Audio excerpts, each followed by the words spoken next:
সাবেক প্রধানমন্ত্রী শেখ হাসিনা ভারতবাসের বেশ কয়েক মাস পেরিয়ে গেলেও তার জীবনযাপন ও কর্মকাণ্ড নিয়ে তেমন বেশি কিছু জানা যায়নি। কি করেন, কি ভাবেন, কি করবেন, সবকিছুতেই রয়েছে ধোঁয়াশা। বলা না বলা, জানা না জানা আর দেখা না দেখার দোলাচলের মাঝেই হঠাৎই আওয়ামী লীগ নেতা কর্মীদের সামাজিক যোগাযোগ মাধ্যমের ওয়ালে সরগরম হয়ে উঠেছে ভারত কর্তৃক শেখ হাসিনাকে নতুন কিছু সুবিধা দেওয়া হয়েছে বলে।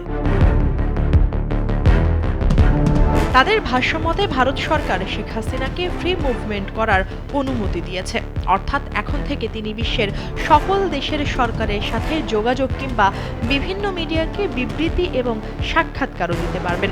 শুধু তাই নয়, বিভিন্ন দেশে যোগাযোগ করার জন্য টেকনিক্যাল সাপোর্ট টিমও দিয়েছে ভারত সরকার। এই সাপোর্ট টিম সার্বক্ষণিক শেখ হাসিনার সাথে থাকবেন।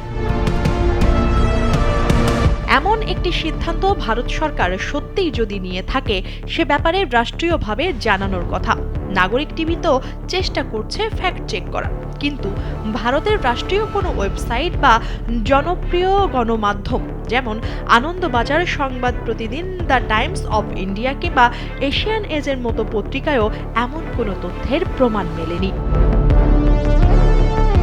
কিন্তু ভারত যদি শেখ হাসিনাকে মুভমেন্ট পাস দিয়েই থাকে, তাহলে অন্তত তিনি রাজনৈতিক প্রয়োজনে একবার হলেও দলের নেতা কর্মীদের সাথে দেখা করার জন্য ভারতের বাইরে যেতেন।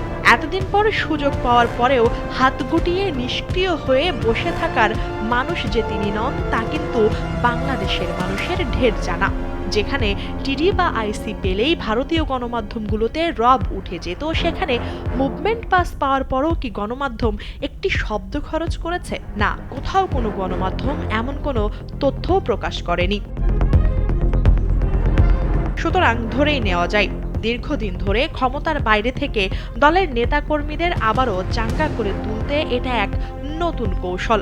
আদতে হয়তো শেখ হাসিনার পক্ষে সম্ভবও হচ্ছে না সবার সাথে নিয়মিত ফোনে কথা বলার, অথচ গত 2 দিন ধরেই আওয়ামী ভক্ত সমর্থকদের এমন পোস্টে ফেসবুক সয়লাভ।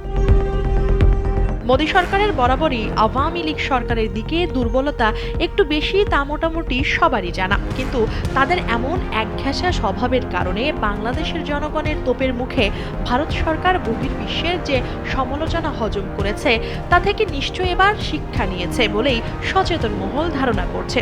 সুতরাং তাকে মুভমেন্ট পাস দিতে হলে এবার নিশ্চয়ই কয়েক দফা ভেবে সিদ্ধান্ত নেবে মোদী সরকার।